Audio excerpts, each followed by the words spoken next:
प्राध्यापक बंधु एवं प्रिय छात्र छात्रा, यह जो कार्यक्रम अभी आप कर रहे हैं, श्रद्धांजलि का कार्यक्रम, जो वीर जवान हमारे इस राष्ट्र के प्रति अपना सर्वोच्च बलिदान देके गए हैं, उन्हें हम स्मरण कर रहे हैं, उन्हें याद कर रहे हैं, उनके प्रति अपनी श्रद्धांजलि अर्पित कर रहे हैं। श्रद्धांजलियां किस लिए अर्पित की जाती हैं? क्यों हम उन्हें याद करते हैं? क्या सिर्फ फोटो लगा के, फूल चढ़ा के और हाथ जोड़ के 2 मिनट उनको याद कर लेना, क्या इतने से श्रद्धांजलि हो जाएगी? श्रद्धांजलि का वास्तविक मतलब क्या है? उनके प्रति श्रद्धांजलि देने का मतलब क्या है?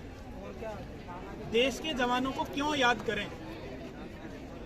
देश हमें ऐसा क्या देता है, राष्ट्र हमें ऐसा क्या देता है जिससे हमारी उसके प्रति आस्था है, श्रद्धा है? बहुत लोग हैं यहाँ ऐसे जो आज भी ये मानने को तैयार ही नहीं है कि भारत एक राष्ट्र है। अभी एक बयान आया था, मैं नाम नहीं लूंगा, कि भारत तो राष्ट्र है ही नहीं, संविधान में भारत के लिए राष्ट्र शब्द नहीं है। हम अपने ध्वज को राष्ट्रीय ध्वज कहते हैं, राष्ट्रगान कहते हैं, राष्ट्रीय गीत कहते हैं, लेकिन उसके बाद भी हम ये प्रश्न उठाते हैं कि राष्ट्र तो है ही नहीं, राष्ट्र की तो परिकल्पना ही नहीं। तो जो लोग इतने बड़े भूखंड के लिए अपना घर बार छोड़ के वहां सीमाओं पे पड़े रहते हैं, सरहदों पे अपनी जान की बाजी लगाते हैं, इतने कष्ट सहते हैं, अगर राष्ट्र है ही नहीं तो फिर उनका तो कोई अस्तित्व ही नहीं है।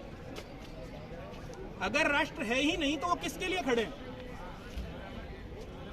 अगर ये सिर्फ राज्यों का समूह है और हम सब किसी एक राज्य विशेष के ही नागरिक हैं, राष्ट्र की कोई कल्पना ही नहीं है, तो फिर कोई यूपी का व्यक्ति, हरियाणा का व्यक्ति जम्मू कश्मीर में जाके इस देश की रक्षा के लिए अपने प्राण क्यों दे? फिर तो यूपी वाला यूपी के बॉर्डर पे खड़ा होगा, हरियाणा वाला हरियाणा के बॉर्डर पे खड़ा होगा, बिहार वाला बिहार के बॉर्डर पे खड़ा होगा।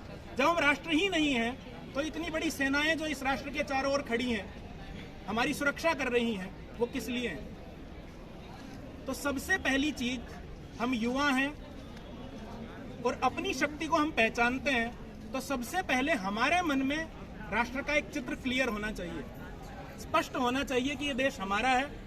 हिमालय से लेकर समुद्र तक ये सारा का सारा देश हमारा है, भारत है, और हम इसके नागरिक हैं, हम भारतीय हैं।